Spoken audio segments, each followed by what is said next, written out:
Tottenham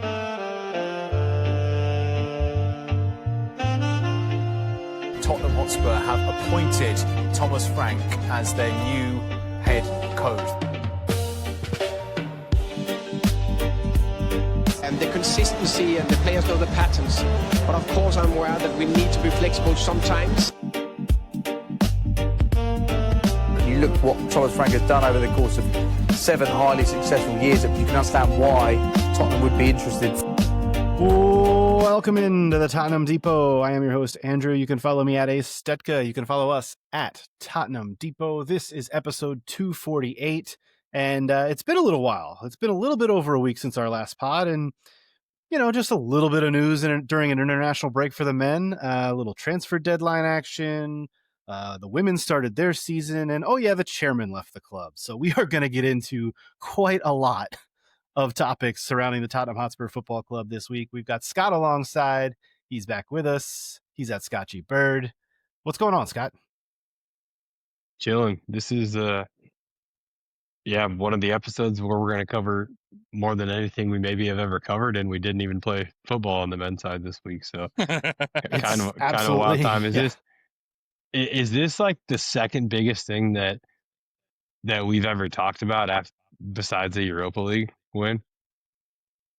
Well, yeah, because I guess we weren't potting on this podcast for the Champions League final back in 2019. Yeah. We were on a different platform then, and honestly, I'm not going to sit here and try and diminish the Europa League. I think this is a bigger deal in some respects. We'll certainly get into it though. Yeah, and I don't ask that question because I'm here to like homer over Levy leaving. Like I'm fairly agnostic to the whole thing, right? But it's definitely shocking in the world of Tottenham Hotspur at the moment. So anyways, I'll let you introduce Todd. I'm sorry, but yeah, no, you're good, man. You're good, man. Todd is also here. He is at TC_Show. TC, what's going on, my man?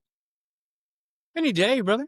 Any day you can talk about a banger of a Matthias Tell goal on international duty is a good fucking day. I think that's where we'll kick off, and that's clearly the most important thing we have to discuss today, right? Yeah, is that what you want to discuss? You want to talk about Tell scoring on international? He scored a brace today against Serbia under 21s or whatever. Can't say that I knew that. I just got off work about 25-30 minutes ago and rushed home to be able to pod with you lovely gentlemen. Yeah, so we are recording this on Monday evening here in the States. We waited a little bit. The women played yesterday. We wanted to make sure that if there was any fallout from that. Obviously, the news of the week, and we're going to get into the opener for the women who did get a victory over West Ham United at home yesterday. We're going to get into the end of their transfer deadline. We're going to get into the men's transfer window closing as well. But guys, there's no other place to start other than what kind of just came out of the blue last Thursday and the announcement that Daniel Levy stepped down as chairman of this football club. And of course, in the fallout from that, we learned that there was a little bit more to the story. He didn't really step down. Multiple outlets kind of reported that this was actually a decision that's been taken up by the club's majority shareholders, the Lewis family. Peter Charrington has now stepped into, I guess, that role that Levy used to fill, although it's going to be a very, very different setup for this club moving forward. Peter Charrington is a Lewis family appointee who actually joined the club's board back in March. He is now the longest tenured member of this executive group, which is insane, because if you would have asked people 7 days ago, who is Peter Charrington, the majority of Spurs fans would have said, I do not know. And the three of us, I think, would have been included in that. But he has stepped in as the non-executive chairman. And the belief now is that the Lewis family is essentially having Vinay Venkatesham become this club's new head. And he is going to run this club as Levy did as the CEO. For me personally, this move was shocking. But then when you take a step back and you realize all the changes that have been going on at the club over the last year, but really specifically the last few months and this summer, we saw, Donna Marie Cullen leaving the club, and we saw just a lot of different changes. When you take a step back, it does kind of make a little bit of sense from that context, but this was still just a bomb that dropped on Thursday on everybody. And I guess it's also kind of been celebrated in some ways. And I think that's been the general consensus and the general reaction. Scott, I'm curious as to what your reaction was to it all and how you feel about it in the days after. Yeah, I mean, I was definitely surprised, but wasn't mind blown by any means. I think, like you said, if you look back over the past 6 months, writing was probably on the wall, whether or not any of us saw it is staring us in the face, right? But I also think it's interesting. You would think that Vinay Venkatesham coming in would have been like the last piece of the writing on the wall, but then he says in an interview that we're going to talk about, right, that he didn't know this was happening either, and he planned on working with Levy for years and years and years, right? I think you're muted, or Yeah, my headphones went out. I'm not sure how much I believe that from Venkatesham, but he did say That's that. You're fair right. too. That's fair. That's fair. I don't believe a fucking word that these people are talking about right now. I gotta jump in here. Like, I've watched this play out, and the only thing that surprised me about it, at least initially, was the timing of it. But then, not really. And the reason why I say that is because, and we'll get into this, but ultimately, I feel as though we were operating in an archaic system of days gone past, where there was one man at the top of the club that managed everything, that had his hands in everything, and made all of the ultimate decisions. And I believe that is actually, it's not that a belief, it's that I know for a fact that is an ineffective business model in 2025. Shit moves too quick. Mm-hmm. And so I think what you're seeing more than anything else is not an unceremonious dismissal of Daniel Levy, although some may paint it that way. I think rather what you're seeing is the next logical progression in the overall Travers Stock project for Tottenham Hotspur Football Club. That may sound weird to people, because to be honest with you, Andrew, 95% of the people that are listening to this very podcast don't know a Tottenham Hotspur without Daniel Levy at the helm. Mm-hmm. So, I'm included in that group for sure. Absolutely. And so, like, as much as, so am I. Shit, I didn't know Lord Sugar, right? Like, I don't fucking hate.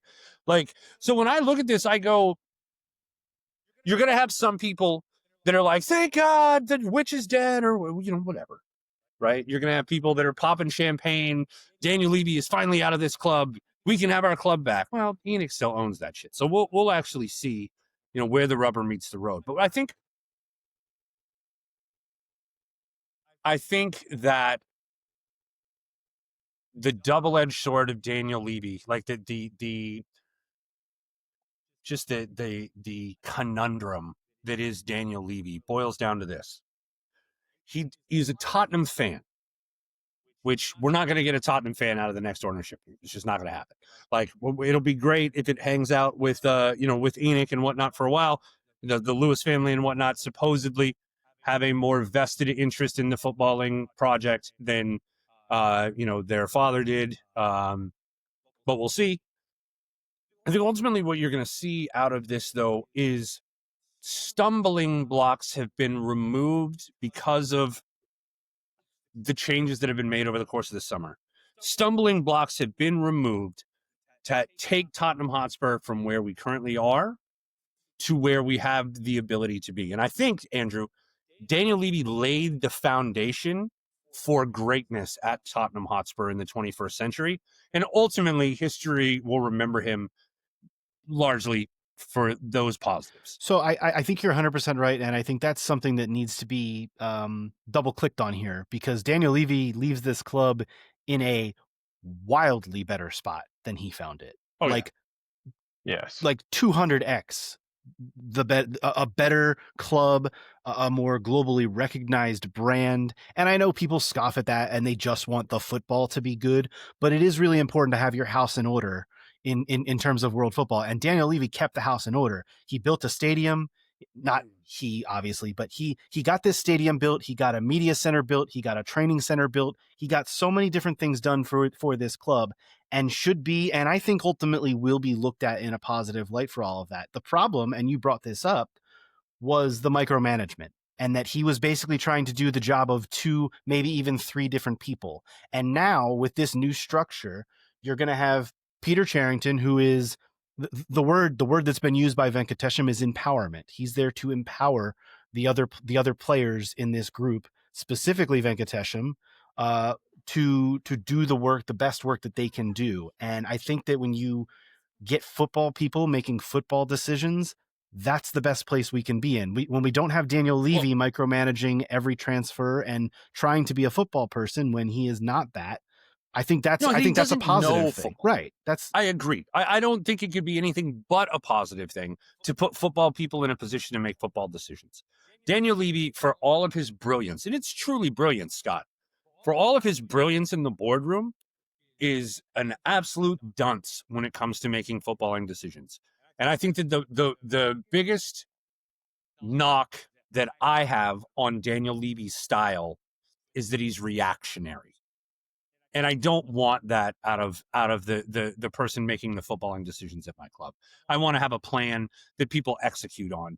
I don't want you to just be like the way that Pochettino said it, right? I go to the chairman and I tell him that I need a new dryer, and he waits till the last day of the window and buys me a new washing machine because it was 30% off.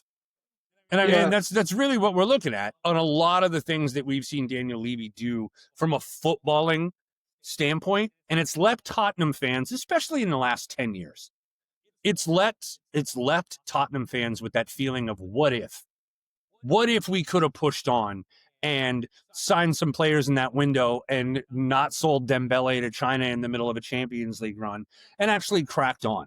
What if under Redknapp, he actually signed the players that they were looking for, like Sergio Aguero, as opposed to Saha and Nelson, right? Like, what if he actually put the pieces around Harry Kane so that we helped the greatest striker in England's history to achieve something in his boyhood club? What if? And at every turn of a what if, Scotty, he made a business decision instead of a football decision. And I think that that's the gripe that fans have with him. Well, that's the gripe that fans have with him, but I can definitely push back on a good amount of that. I think when Sugar ran the club, and granted, I was not watching Spurs. I'm not trying to come off as some like expert guru, legacy Spurs fan, but I do know from very close sources whom I trust, right, that the club was just kind of aimless. People that were going to White Hart Lane under Alan Sugar, just aimless, just happy to survive and stay in the Premier League, don't get relegated. That was the club, right? Our highest finish under Sugar was 8th, if I'm not mistaken. Daniel Levy comes in. First of all, I believe it was 17 of the last 18 seasons, if I'm not mistaken, that we'd been in Europe. Incredible for a club that was happy to finish in the bottom half of the table for so long, right? And I also look at some of the decisions he made. Yes, Dembele leaving sucks. Dembele wanted out, right? I believe Dembele pushed that just as much as it was pushed. He doesn't think we're getting a Champions League final. If he had no, but what Daniel wanted to push him out in the middle of the year so that we could get a profit off of him, as opposed to letting him go on a free. Okay, that's fair, but I also think, to my next point, actually, I'm going to back up for a second before I get to my next point, but I also look at decisions. Yes, he brought in Saha. Yes, he brought in Nelson. He also brought in Van de Vaart at the 11th hour, right? That was a massive signing for the club. But most importantly, he put together a scouting network to find Kyle Walker, found Danny Rose, found Gareth Bale. But at the end, he let all of those people go because they were visionaries, and he was not.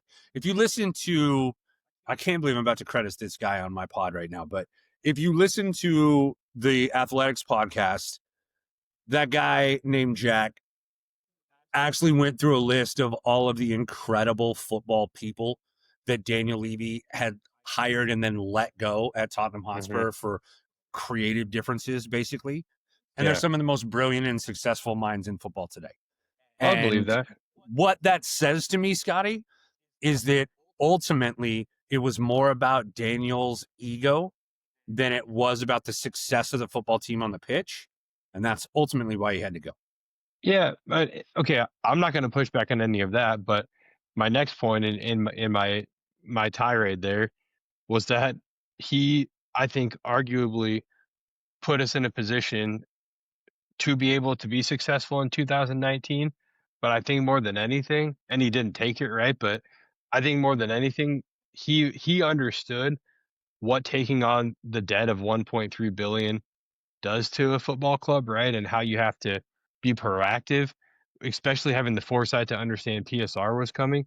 We could have spent $1 billion this summer and had no PSR issues. Like that is where you want to be as a I'm exaggerating. I don't have an accurate number there, right? But No, I the got point you. is But we unfortunately, could have nobody else is spent playing and by the spent and rules. spent.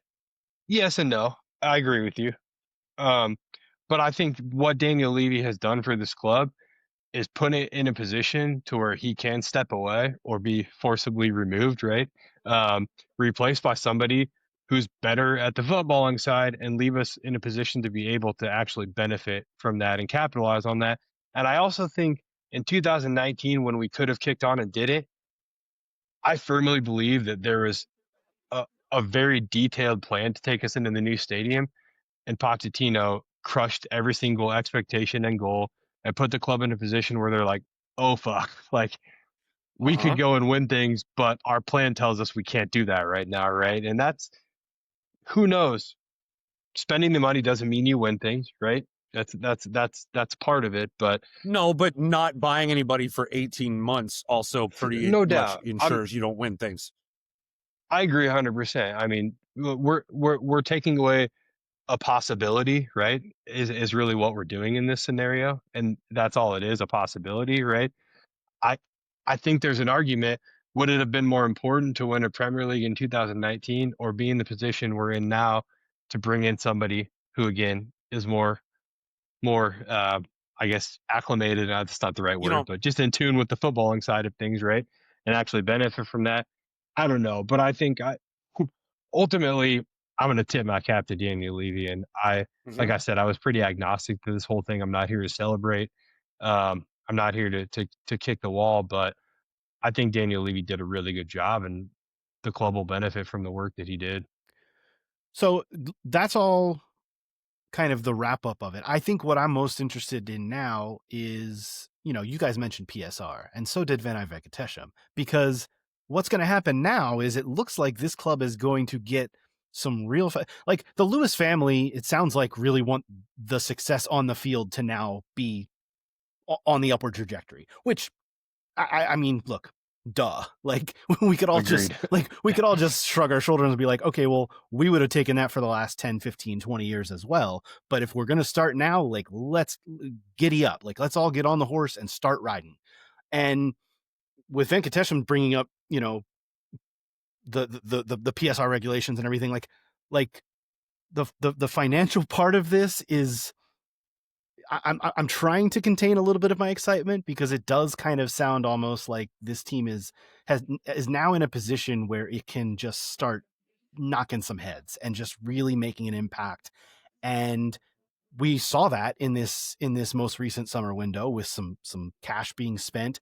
Obviously the wage thing has got to change as well, and we're starting to see small signs of wages going up a little bit. So all of that I think is really positive.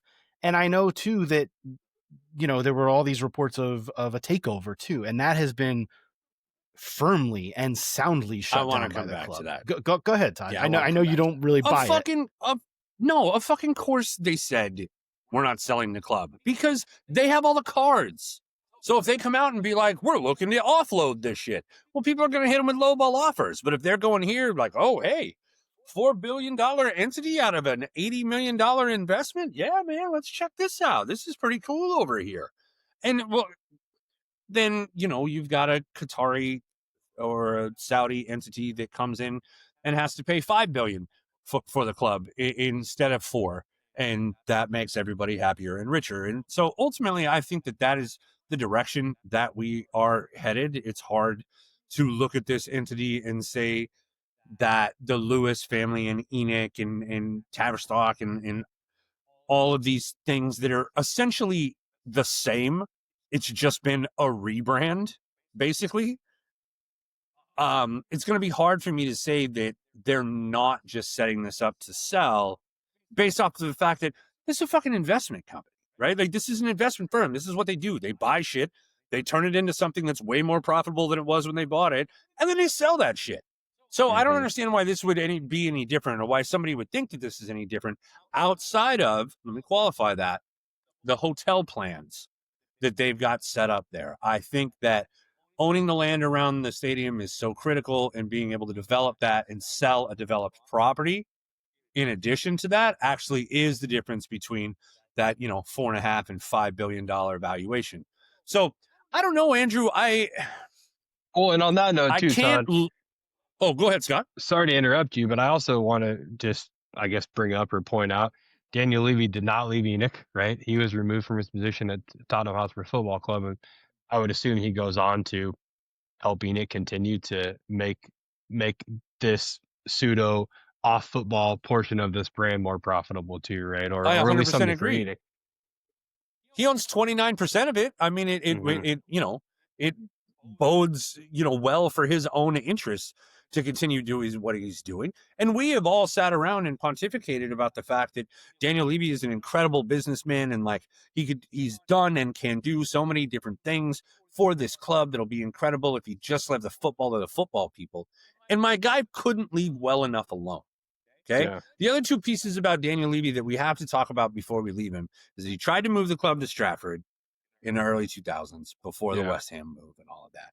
And he tried to join the Super League. And those are some shitty things to do that were not popular with fans. Yeah. And they were all about money grabs, and it just worked out in our favor as fans that shit didn't go through in the way that he wanted it to. So, well, yeah, and I just Scott. want, sorry, I just want to say too, while I said I won't celebrate this, I firmly believe that the club is going to be much better off because of this, and I'm comfortable saying I'm glad it happened, right? The only point behind anything I said earlier was that Levy got us here, but I'm glad that we moved on to this next chapter. It's also very interesting.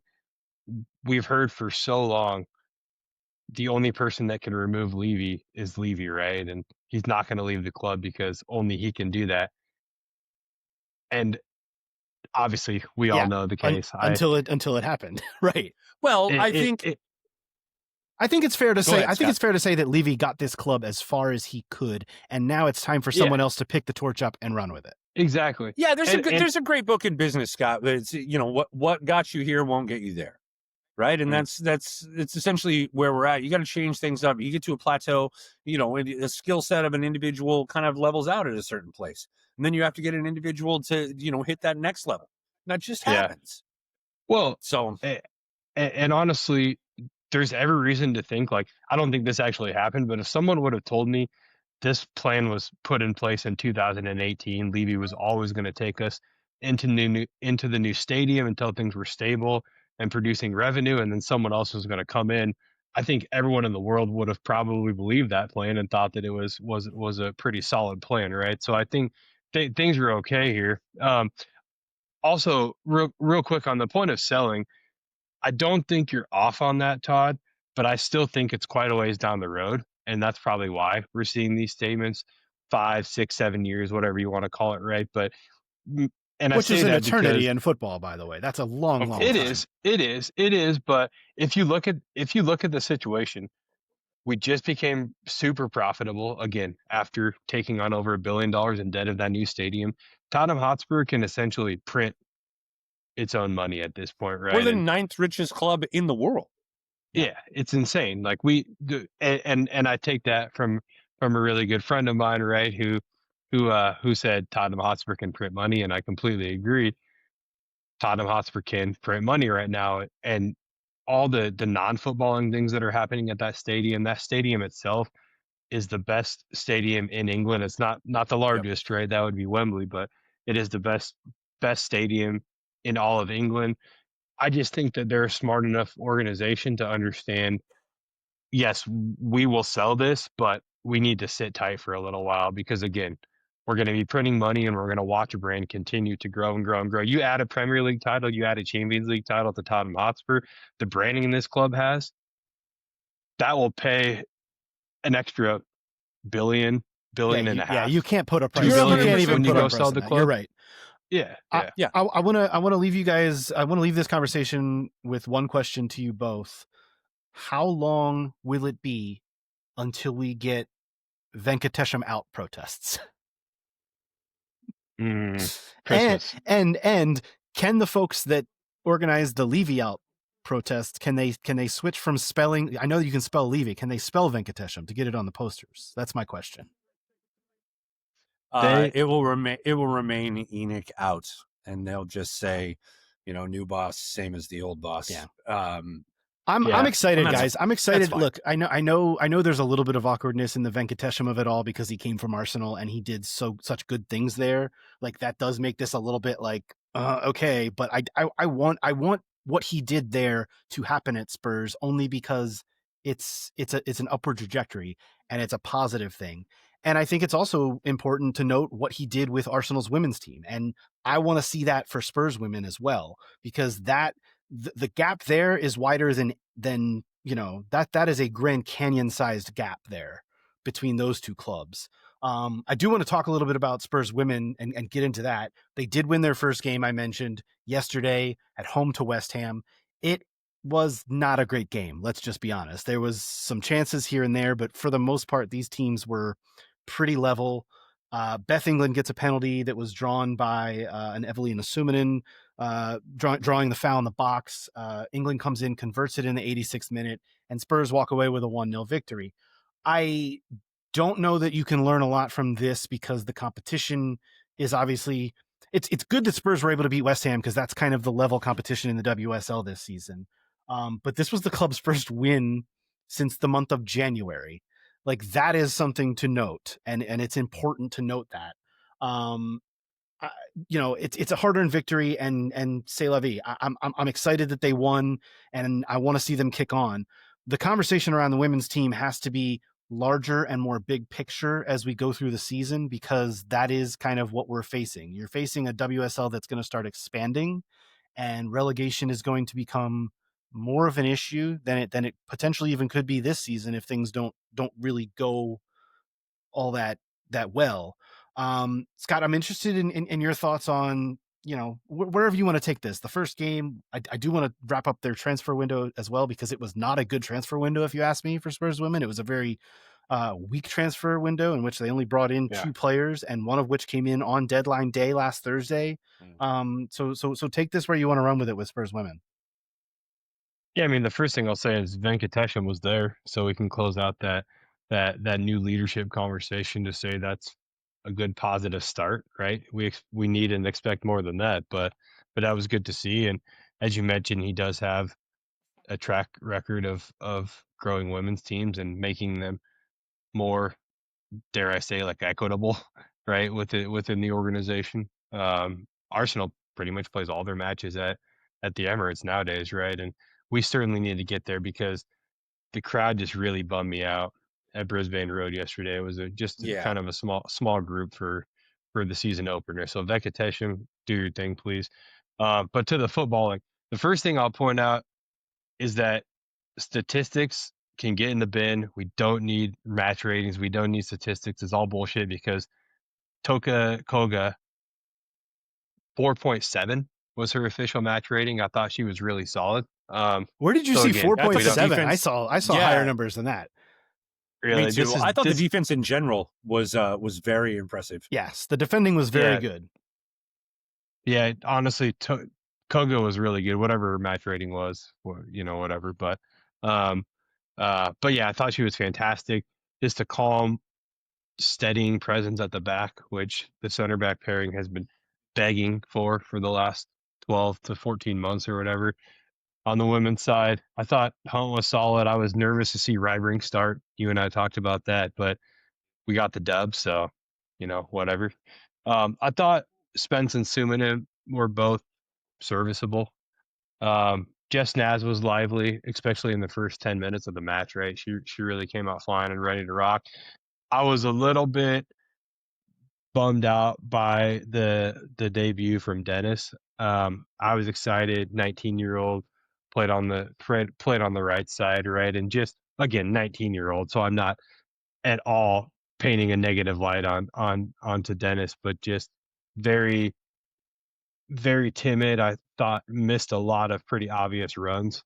that should have been made and just kind of got pushed off the ball a little bit. But beyond that, I thought, you know, Scotty, it who's was our a Swedish serviceable left effort. back? Who's our Swedish left Nilden. back? I thought she had a good day. Yeah, she had a good day.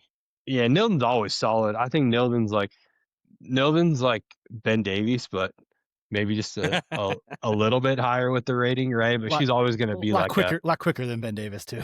oh, no doubt. I just mean in terms of the performance, like she's a steady Eddie that's always going to put in a solid shift for sure. Yeah. I like Nilden a lot, but yeah, I mean, honestly, first game of the season, new manager, a team that was just completely aimless last season. I'm sorry to say that. Martin Ho gets 3 points against a London rival. You can't be any happier than that. So good start on both the men's and the women's side. And obviously more to come. So and good so timing for that to happen. Yeah, so Spurs Women will try to travel up to Everton next week for their second match, and we'll see how that goes. Everton's another one of those teams that like actually made some moves this window and actually bought some players. Spurs brought in 2 players, and we mentioned it was Toka Koga, and the one they brought in last week, Katinka Tanberg, who goes by Tinka, an attacking player and a promising attacking player, but there's and she came on as a sub in this game. And we like that. There were 4 outs. Becky Spencer, Razayan, Haley Rasso departed, as did Anna Chiki, who went to West Ham on loan.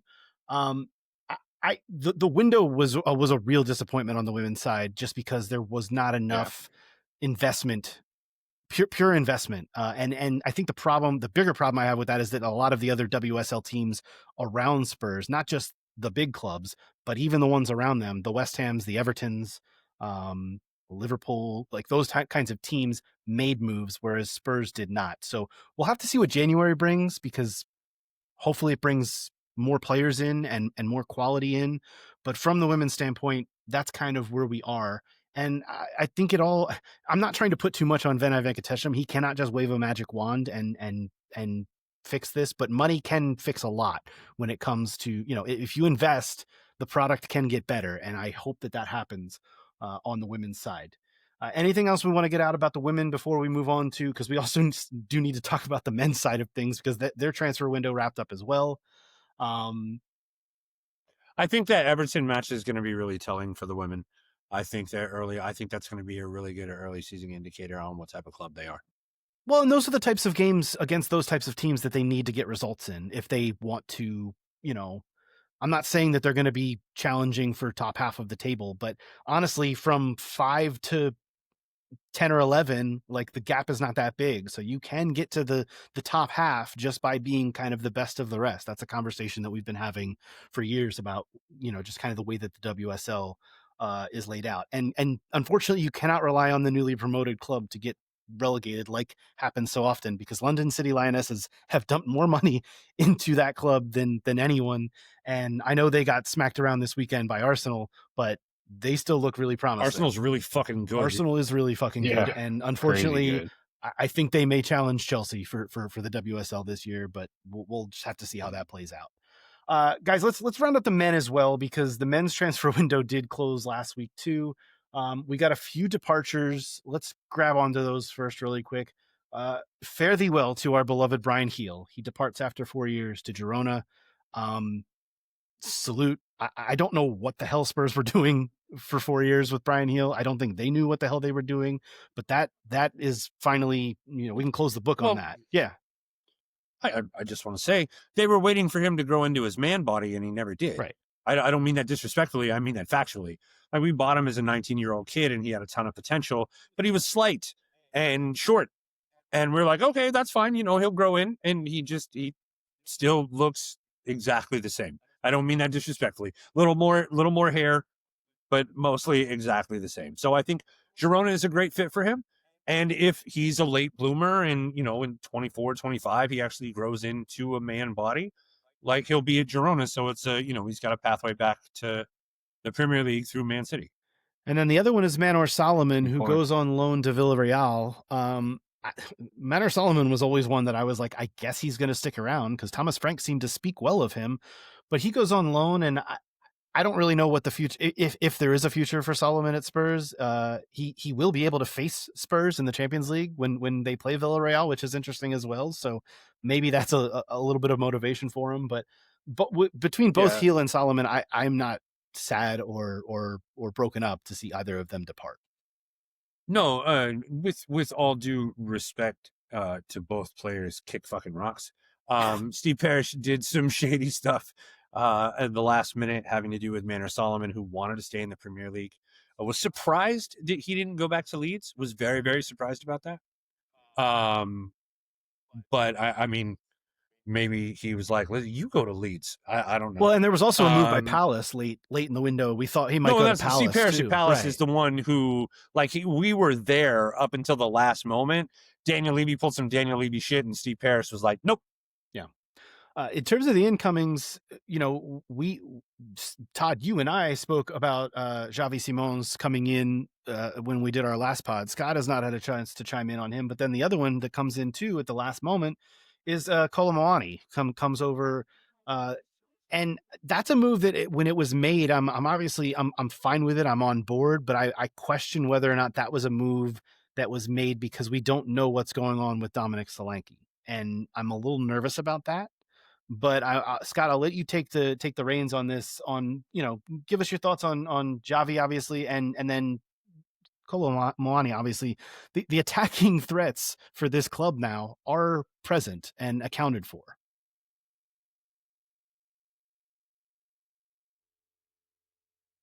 Oh, Scott, I think you're muted, boss. There you go. Go ahead. Can you hear me? Yep, I got you. Yeah, the only thing that really upsets me about the Brian Heel situation is that we gave up Eric Lamela, who should still be starting for this club, for Brian Heel. Even in retirement. I don't like that.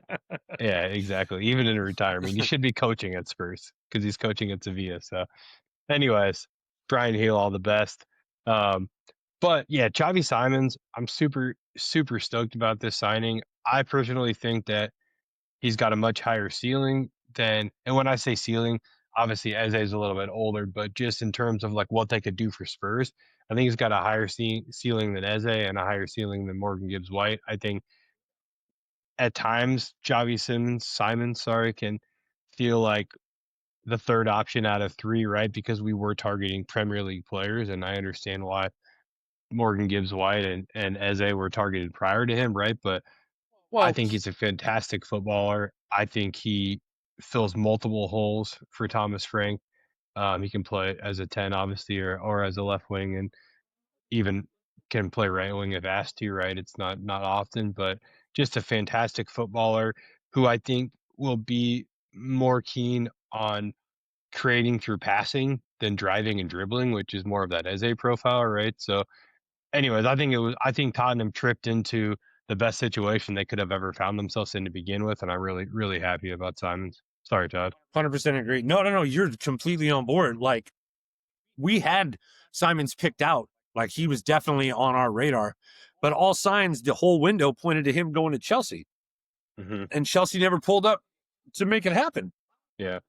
So when we, swung and missed twice on our Premier League options, we actually ended up getting what could ultimately be the best of the three players for €9 million cheaper than the release clause for Morgan Gibbs White. Dude, if Xavi Simons didn't play for Red Bull, he would have gone for £100 million. I guarantee it. Like, if he played for PSG, if he played for Barcelona, same exact player that was at Leipzig. If he played for any club that wasn't Leipzig, he would have gone for $100 million to wherever he went next. But Leipzig is okay selling at a reasonable price instead of an astronomical one that takes forever and ever. That they're just, I mean, they sold Holland for like 30 million or something like that, right? Well, that's their dig. So anyways, all I'm saying is I think he's $100 million footballer. I think he's fantastic, and I think we have an absolute gem on our hands in that signing. So, I couldn't agree more. When it comes to Kolo Muani, though, guys, what's the verdict? Because, like I said, my nervousness a little bit comes with the Solanke thing. because the Kolomwani thing, I know we've been in for him in the past, but on deadline day, that kind of just came out of nowhere and it was done. And that made me think that it was maybe a reaction to something, perhaps. So, which is completely fair. And you're probably correct. I'm going to let you in on a little bit of my Tottenham fan fiction. You just got to come with me here for a quick second, okay? So it goes down like this. We weren't going to go for Kolomwani. We were looking at the left wing target. And then Dom injured his ankle, and it was worse than we originally anticipated. It was worse than we originally anticipated that it was. And so we had to scramble, and we pull up Papa Paratici, and we're like, hey, here's the situation. Dom's gone down with an ankle. We're looking at a left winger, but we also might need a backup striker. And Paratici was like, don't worry, I've got you. And all of a sudden, Kolomwani is right there as you need him. But the powers that be knew that Daniel Levy was on his way out the door. This wasn't something that just happened overnight. And so they set it up so that they didn't include any sort of buy clause or option in the Kolomwani deal, despite the fact that that was something that the PSG was pushing for. And so you look at that and you go, I wonder why. Oh, maybe that's because Tottenham has a 54 million euro buyback option on Harry Kane next year, who is likely going to leave Bayern before the end of his contract. And without Daniel Levy there, who Kane despised, we can actually get that guy back to break the record and finish the story. Thank you for coming to my TED Talk. I'm not going to comment because what I have to say about everything you just said will not make anyone happy. So I'm just going to leave it there. That's something we can get into at on a later podcast. I'll just leave it at that. What about the window overall, guys? Like, what do we like? I think this was still one of those windows where more outs needed to happen. And of course, I'm actually not sure if the Turkish window is closed. We've heard rumors of Ibasuma going to Turkey for They're however long to make that they happen. need to try harder. I'll tell you that right now, because I've not seen an announcement of that as of yet. Fibonacci was the last I heard, and that was yesterday. So I don't know. So, I do think this is a window where more outs still needed to happen, but I cannot be disappointed with the players that they brought in during this window. I think it was a strong window in that respect. It's hard to comment.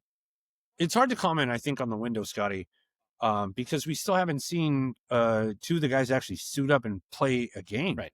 You know what I mean? Yeah. So it's hard to say, like, it was a good window, it was a bad window on paper. You know, as we're shuffling around, having a conversation on a podcast, on paper, it looked pretty darn good. I felt like we kind of left ourselves 2 players short, as we always do. Felt like we could have done with another left-sided center back, which my guy Andrew we're gonna chime stood on business for. Yeah, we're gonna talk about that in a second here when it comes to the Champions League. And I thought that we should have done. I don't know. In retrospect, I'm kind of on the fence. I think the only thing we really missed was the center back.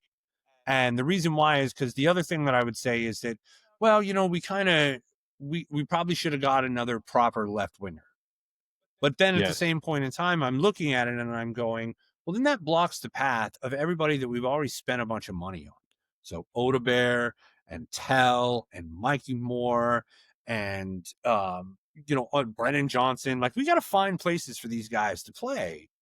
Like, just between those 3 guys, Odebear, Tell, and Brennan Johnson, that's 100 million euro. You got to get those guys play time. And so buying another proper left winger is not something that financially makes a ton of sense, especially when you've got Mikey Moore in the pipeline. And then you're looking at, and this is what I was going to say, Kolomwani and Xavi Simons can swing out on that left-hand side depending on what you got going on. I think that Kolomwani, Odebear, and Tell playing together are going to shock the shit out of some people because those guys have been homies and playing in the French system since they were 10. Mm-hmm. Dude, Kolomwani's the real deal. I mean, striking killer, bro. Dude, 16 matches at Juve last year on loan, 8 goals. I mean, we're talking over 20 goal involvements if you average that out throughout a Premier League season, right? So what does Juventus David say about it? He was bummed they didn't sign him. Apparently, he was going to Juve, but PSG was demanding, and this is where it's interesting that he ended up at Spurs, and I completely agree with you that Paratici made all of this happen. Like, you're spot on, man. But PSG wanted a $65 million obligation to buy if certain targets were met. Juve wouldn't not sign for more than 55 in an obligation, and they couldn't get that figured out. So PSG pulls the plug. They got tired of dealing with Juve and said, "Well, I presume, right, or can piece together, read between the lines that they just put him out on loan, figured they'll bring him back next year and figure it out next summer, right, rather than this one." But he's not going to play at PSG. I can't see a world where these loans amount to him staying there. So anyways, we really benefited from Juve not being able to get the deal over the line, and I think Juve Dave was pretty bummed about that. For sure. I think Dembele got hurt at PSG, but I don't know how long that guy's out. But I agree with you. There's no world in which Kolo Muani breaks through on that. So, boys, the fallout from the transfer window closing is that Thomas Frank last week needed to name his Champions League squad, and we all knew that there was going to be some decisions to be made just because Spurs are in a really bad way right now when it comes to club-trained and homegrown players, and of course the rules in Europe are much different than they are in the Premier League. Also, as a side note, I'm really glad that Venai Vikatesham has mentioned this already and brought up the fact that this is a problem that they need to fix. They need to start bringing more players through the academy to the first team for this exact reason. If we're close on some, but I think I would say you got 4 guys, Andrew, that you can count on to be in this squad next season. I don't think you're wrong, but I think that it needs to happen. Like, it needs to be a guarantee, not just a you think. Well, and that's what I'm nervous about. I get what you're saying, but I'm saying those 4 names, and I'll give them to you right now, are Vuskovic, okay, who we've already seen is an absolute boss. Mikey Moore, who scored for us in the Europa League campaign. What's his name? So Vuskovic and Mikey Moore. And then you've got Will Lancashire, who scored for us on the road to Europe as well. And you've got Jamie Donnelly. And that's not even to talk about like George Abbott or to talk about, any of the guys that are younger than that are killing it right now. It's just simply to say that like this project started, like our academy needing to be built started in earnest about 5 years ago, where we started buying like the Alfie Divines, right? And like bringing those kids in and really trying to build from there. And I think we're about to see it bear fruit. I agree with you. They need to be, we thought Troy Parrott was that guy.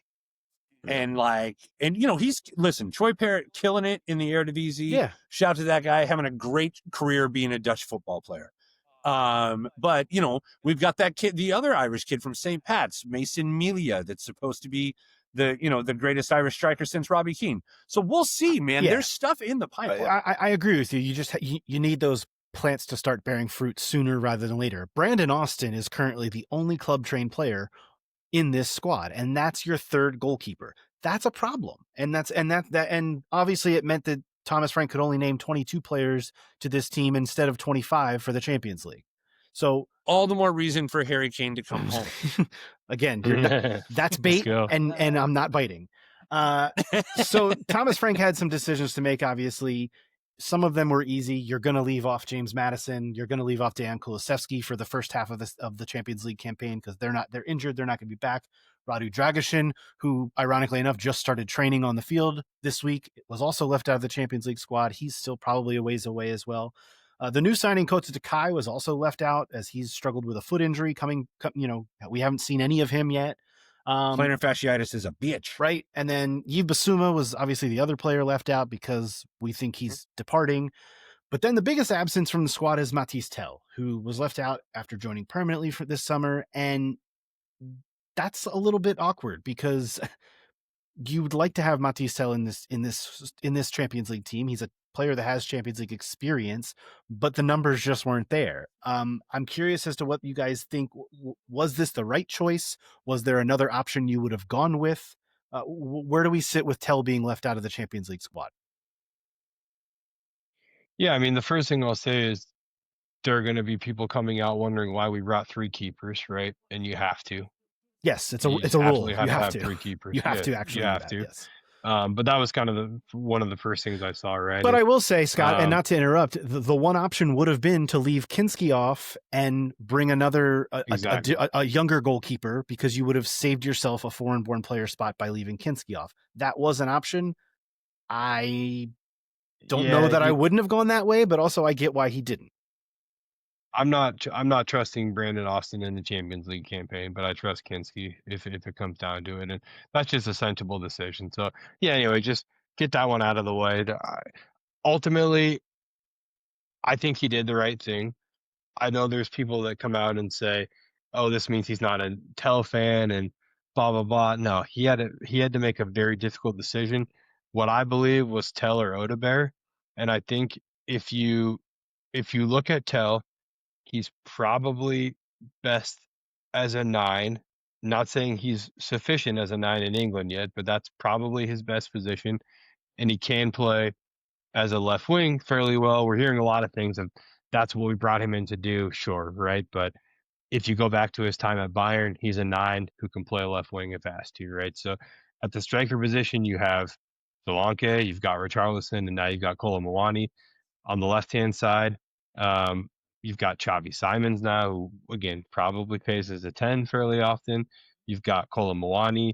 You've got Wilson Odebear. You've got Brennan Johnson, and he seems to really like Brennan Johnson on the left-hand side. And then on the right side, you have Mohamed Kudus. And that's really it, right? So Odebear has to be there because he's the second right winger. Tell isn't going to play on the right side. He probably has less than 5 times in his career if I look the stat up, right? So it simply came down to the fact that Tell was competing with 4 other people for his primary role. Odebear was competing with 1 in Mohamed Kudus for his primary role. And at that point, you have to take Odebear, who in a pinch can also play on the left-hand side. Or can as a probably 10. play as a 10, right? And so Odebear is just much more flexible.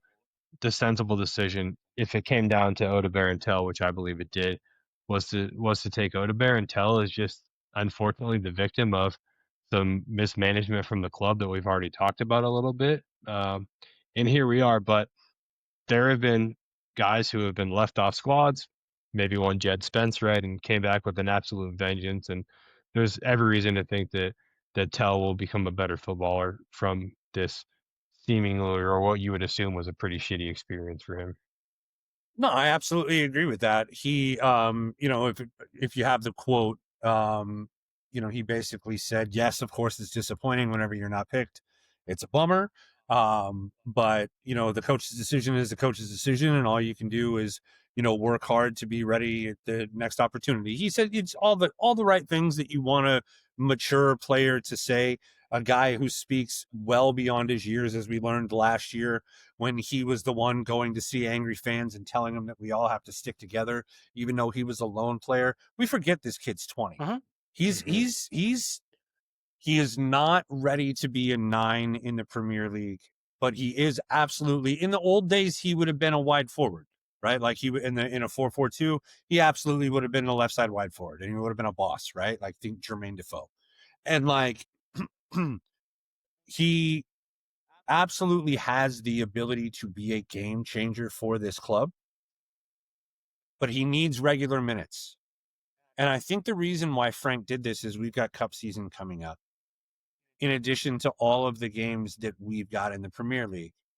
And Tell is one of the first guys off the bench on that left-hand side for him, and will arguably get those starting minutes and possibly play like a full 90, which is something that Tell needs to do to prove himself in the cup matches. And I think that that's really going to allow him to start to gain confidence in his ability and find his shooting boots and do all the thing. Again, brace for the under 21 French team today. A couple of beautiful goals. But I think that he's a confidence player, as we well know, as most strikers are, most forwards are, and get some confidence up. And then who knows? Obviously, there are injuries as things occur. Richarlison, God love him, is definitely made of fucking glass, and so it's only a matter of time before we drop him in the hallway. And and so as we go into the business end of a Champions League schedule, Andrew, we absolutely have the ability to bring Tell back on if that opportunity needs to be met. So this isn't the end of the world. I think if anything, it's going to give the kid the opportunity to focus on the things that he knows in front of them and capitalize on that. What do you think my biggest issue is with the Champions League squad? We alluded to it earlier. Ben Davies? Well, no. Well, he's part of it because he is your 3rd/4th choice at center back in the Champions League squad because there's no Radu Dragusin, there's no Kota Takai, and they did not bring in anyone else in. You basically have Romero, Van de Ven, and Danso, and then after that, it is Ben Davies. So, well, yeah, or Archie Gray, depending on what you want to do. Ben Davies in a Thomas Frank system can also play backup left back if like emergency left back. I know he's 1,000 years old. I don't think there's another option. But this is what. Yeah, this is what I'm saying. I know he's 1,000 years old. Well, I mean, Destiny's is back, and you've got Jed Spence if you need him, and there's the thing is that Thomas Frank is not Ange, and he's not Conte, and he's not Mourinho, and so we don't have to worry as much about we don't have a guy that can fill this role, and so you end up playing Højbjerg as a 10, going fuck. You know what I mean? Like I'm not worried about that under Thomas Frank. That's fair. Yeah, I completely agree, Todd. He's going to be able to set the team up tactically, not only based on available players, but fitness of those available players at times too. Right? I'm not terribly concerned. I think overall the window for me is probably a 7.5. I think another center back gets it to a 9, and then Lookman gets it to a 10 from there. Right? And I think those are our 2 misses essentially. But I also think if you look at what was required to get this team competitive on multiple fronts, and you have to make hard choices, for me, center back is probably the first one to go. Again, if we're having to make hard choices, because as you said, we do have Ben Davies, who I think is a serviceable backup to Mickey Van de Ven, who again his hamstrings will not be put to torture this season as they were last year, right? I think some of our fears and concerns stem from what happened last year, right? And I just don't suspect that and that's the year before again. And the year before, right? Exactly. There was a common denominator and there. 10 years before that. It's been it's been a couple of years of this, man. I'm a little scarred. I'm a little fearful. Look, it's totally fair, but we're talking one position instead of like 4. Okay, we're growing. We're healing as a football club. All right, that's fair. But you've got Ben Davies. You do have Archie Gray if required. I think we're okay. And then again at left back, Ben Davies can play there. But if I look at Spence, Porro, Udogie, and Archie Gray, I'm pretty comfortable at the fullback position too. I think Archie Gray was team of the year as a fullback, right, in the championship. And so I think, again, I'm not making excuses or saying we shouldn't have done these things. We should have, but I'm just saying I think we're okay and we can remain calm.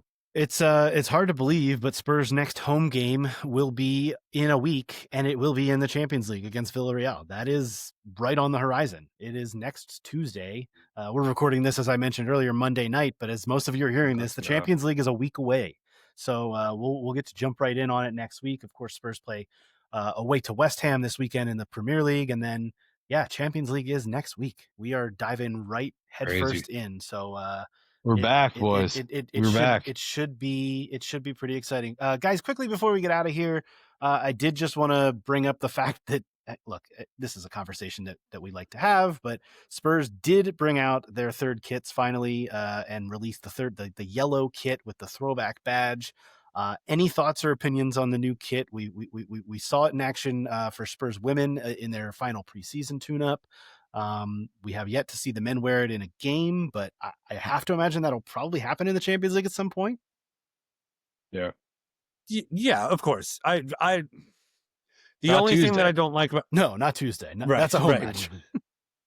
Obviously, shout Total 90 was revolutionary, and I understand the throwback vibes. The old school badge is sweet. It has no business being in the middle of the chest. It looks weird with the swoosh on the one side, but the badge. And anyway, the only real issue that I have with this shirt is at the bottom of the front. If you're looking on YouTube right now, you can see what I'm talking about. For those of you listening, if you're looking at the front of the shirt, it's got a blue outline on the yellow that kind of crosses directly underneath where, your belly would be. And it just accentuates all the wrong things for folks that aren't in football match shape. So that's the only thing that I would say about that I have a gripe with, Andrew. Other than that, it's sweet. I like the yellow. It's a good color. Look, the back looks weird too, though, with the way the numbers are laid out. It's a strange looking shirt, but that's what Nike's been doing to us for years. So, go ahead, Scott.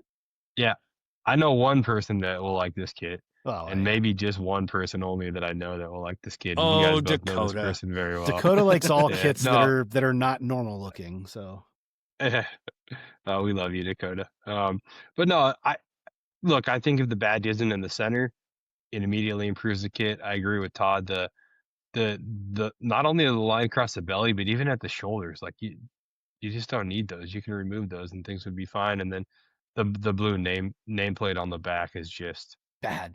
Just seems unnecessary to me. So I think if this was just like a straight up yellow kit with the old school badge, it'd be dope. That would be a dirty kit. And here we are talking about, again, Nike just doing too much. It was the neck spikes. Now it's these like weird outlines and whatever. Nike needs to chill. I hear you. Lastly, guys, before we get out of here, I'm curious if either of you happen to sit down on Saturday and watch a team led by former Spurs captain Son Heung-min just absolutely destroy former Tottenham manager Mauricio Pochettino's U.S. men's national team, because that was something that we witnessed there. Any thoughts? Yeah, I watched 60 minutes of that match. I was actually at my child's baby shower with Juve Dave, actually, and we were watching the match, and at 60 minutes, we both just decided that we had enough and turned the TV off, which is very rare for either of us to do, right? But just they didn't deserve our attention at all at that point. Is Poch making it to next summer at this point? Like, he's definitely going to coach them in the World Cup, right? Oh, I mean, he has to. They can't sack him now. Does he? Oh yeah, you can't sack him between now and the World Cup. That just leaves you. It seems so bad at this point, Scott. And here's the thing: I said this a couple of years ago. Honestly, I said this when the 2026 World Cup was awarded to the U.S., Mexico, and Canada. I said that's going to be a really big issue for the U.S. because you know what they don't have to do? They don't have to qualify for the World Cup because they automatically 100%. are in. And the fact that they're not playing qualifiers is a big, big deal. And I think they're non-competitive matches and they look like a non-competitive team. Mm-hmm. Well, their field, I have such an issue with the USSF, and I always have. Same. And a big part of the reason why is because they tried to force feed MLS players into the men's national team because they need their product to be viable. And they put so much effort into the MLS that it has to bear fruit in the USMNT. Otherwise, there's a disconnect in their minds.